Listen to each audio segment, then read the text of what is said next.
I wonder what I said no to because I was waiting for that one yes.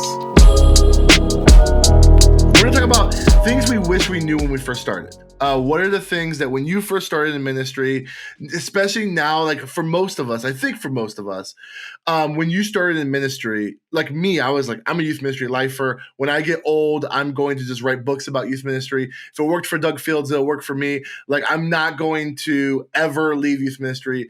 And then lo and behold, about a decade later, I'm like in an office with an exegetical commentary thinking about how I'm going to preach a sermon to adults, right? Like, things change. What are the things you wish you did years ago when you first started in ministry that you wish you could do differently now to help either prepare you for what you're doing now or maybe avoid some of the stumbling blocks or the pitfalls that you felt along the way in this journey?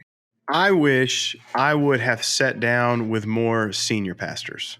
Just to be honest, I spent a lot of my tenure in student ministry networking with student pastors, and I have zero regrets, but I should have carved out more time because during this whole, without me stepping into this new role and the world falling apart, over the last couple of months, I've been reaching out to my local senior pastors.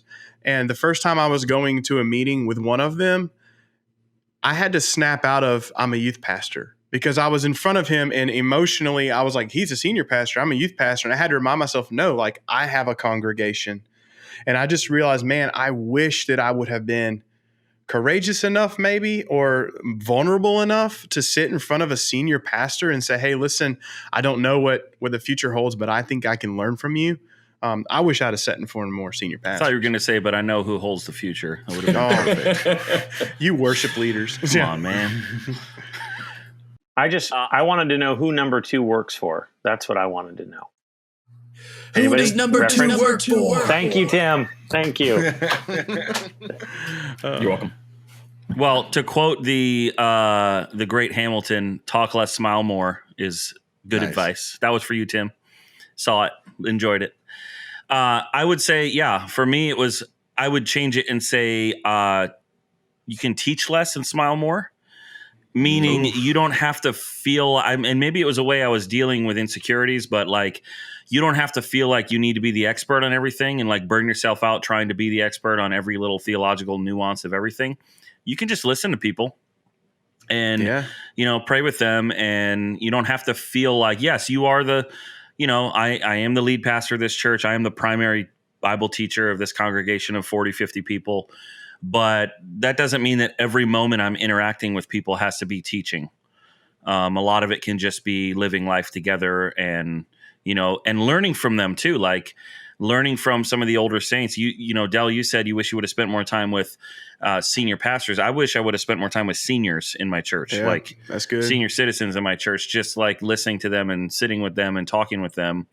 And from a strategic leadership standpoint, yes, it does accumulate you leadership chips, but it also is a way to just learn.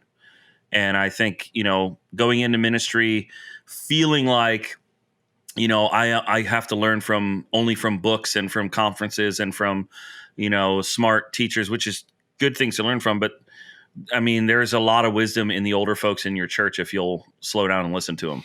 Jeff, you are just killing it with the wordplay. I mean, you're just like, gotcha, switch it up. I'm a pastor. Like, you're just destroying it today. Hey, I would say, I've always said that, like, I wish I networked sooner. Like I did. I thought I was smarter than everybody for the first 5 years.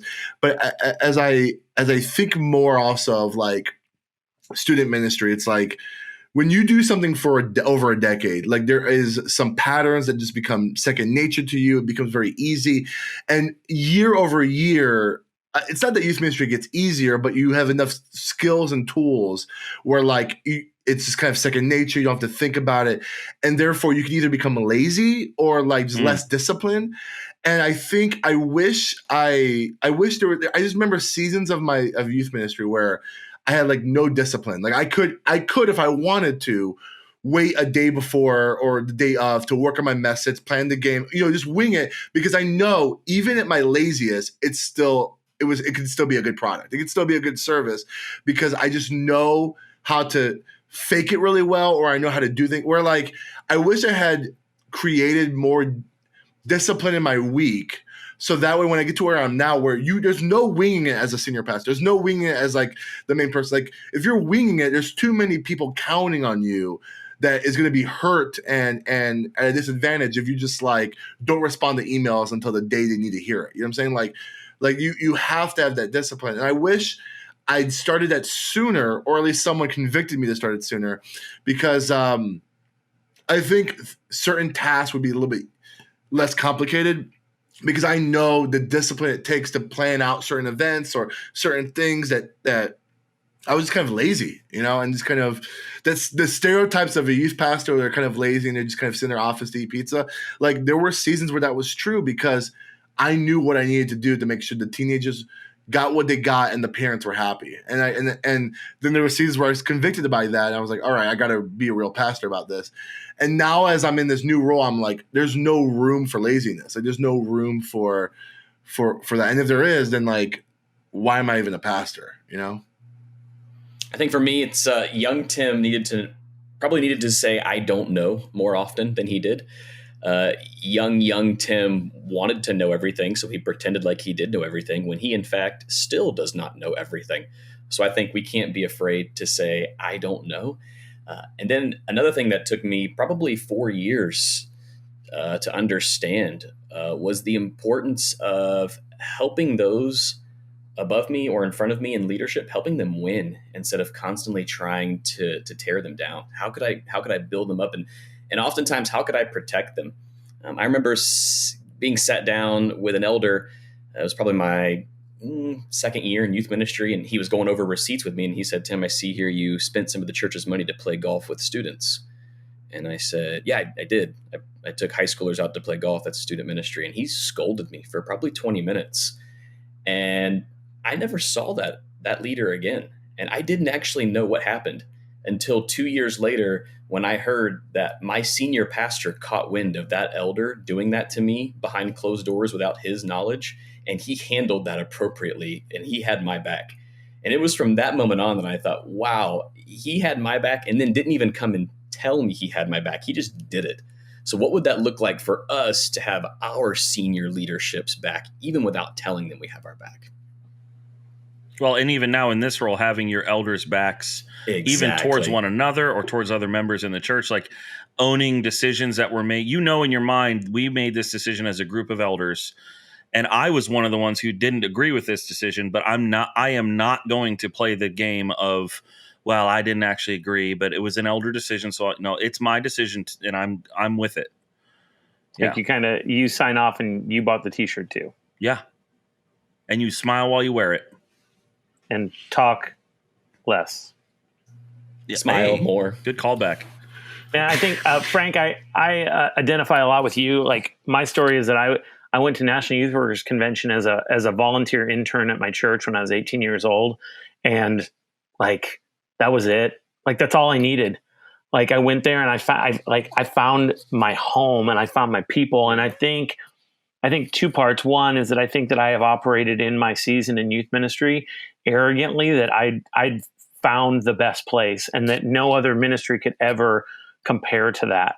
And though I still have youth ministry and it's still wildly important, and I hope to, in any seat that I sit in, advocate for it, that there is a whole world out there of other things that need time and attention and are as important, and that I could have in my season of youth ministry learn from those people. And again, it didn't matter because I was like you. It was just a matter of Doug Field stepping aside, and then they were going to ask me to take his role. Like that's all. Like it's just I just got to sign the paperwork, which I don't know how you sign paperwork to then become Doug Fields. But that's the dream of every little boy youth pastor, is to just eventually you're going to grow up in this thing.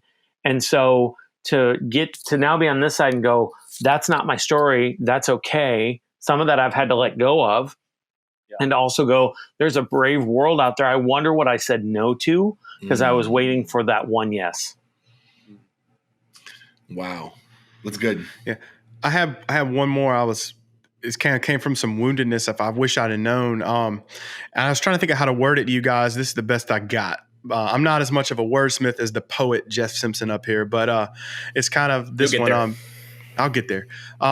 the people who will court you fast, they'll dump you faster. Ooh.